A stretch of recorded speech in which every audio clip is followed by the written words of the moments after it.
All right, folks. This is the Nikon 35 millimeter 1.4. It's native to the Z mount. Just a quick slideshow showing you how sharp the pictures are. It was a partly cloudy day. There was a little mist this morning, but it's all dry. So I was able to mow the front yard. You can see where I cut it. But look how sharp these pictures are. Even at 1.4, I did have it in program mode and auto mode.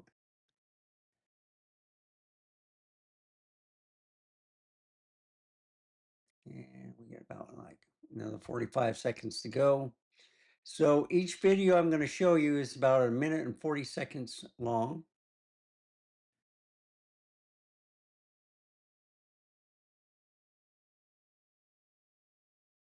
And I put it in auto mode this time. I had it in aperture priority also.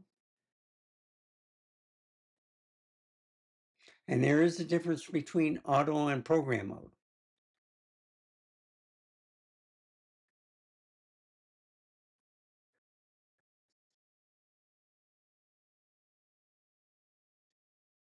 You can see the reflection of the tree,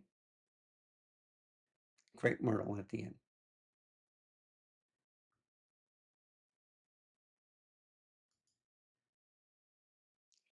That's the first one. So let's compare it to the Sigma 35 millimeter 1.4 Art DG2.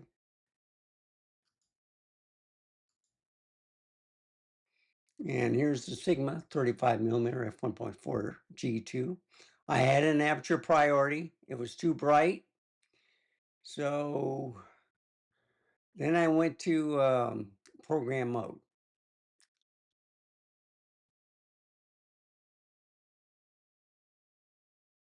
And then it got cloudy, and then I would change it again. And I'll tell you when I change it. But look how sharp these pictures are. You can even see the little birds in all these pictures flying in the cloud or in the clouds. They're probably buzzards. I had no problem with the Nikon ZF. You just hold down the auto exposure lock. You know, you let it focus a little bit, then you press it down, and then you have no problem with the white contrast and back. I use the shutter release button for the half press for sharpness, but if you have the AE locked down, then it should fire away. It shouldn't focus breathe at all. But look how sharp and clear this lens is. And you see, from program mode to auto mode, it's a little bit different in the lighting.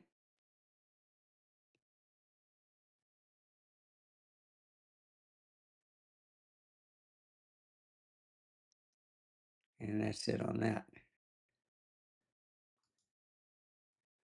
So that takes care of the 35 millimeter section between Nikon and Sigma.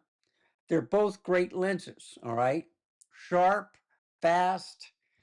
I love the depth and detail. I don't know. I think the Nikon Z did a pretty darn good job against the Sigma. So I think it was a little bit darker on the Sigma, and it is a bigger lens. But, you know, if it was a distance a little bit farther away, I would use the Sigma. Because when you use short compact lenses, it trails off after a distance, you know, beyond like 40 to 60 millimeters or whatever, it just starts becoming blurrier. So anyway, let's go now to the 40 millimeter. Oh, by the way, this is the TT Artisan F2, 40 millimeter. And this is the Nikon Z 40 millimeter F2. Okay. Nikon ZR 40 millimeter f2.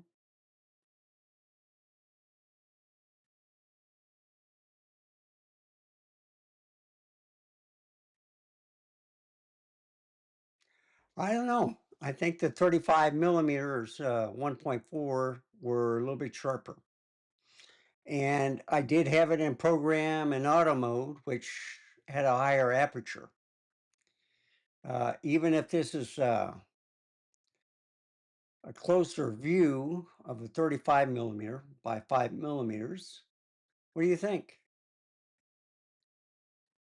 Can you really tell the difference?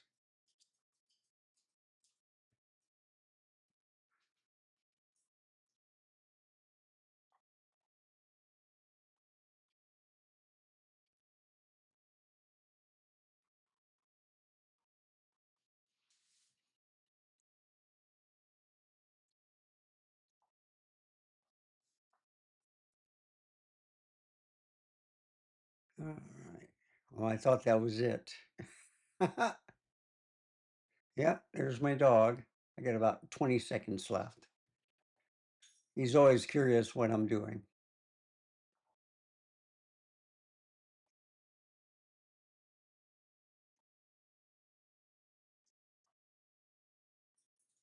That's more snails.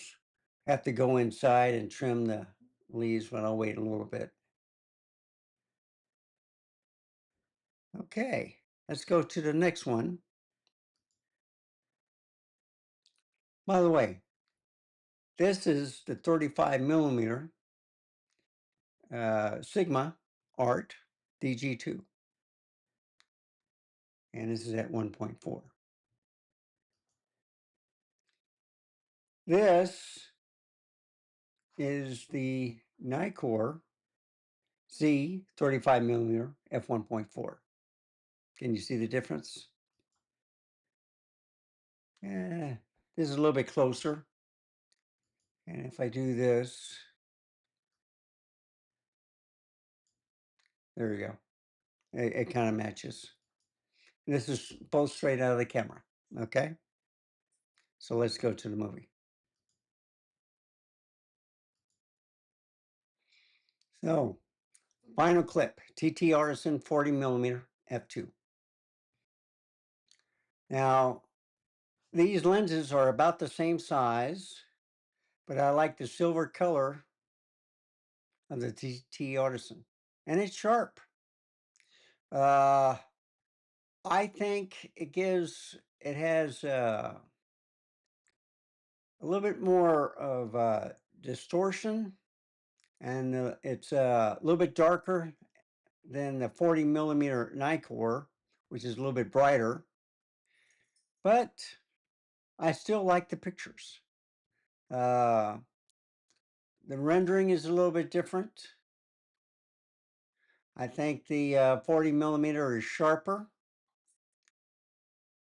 but I do like the color rendition of the TT Artisan.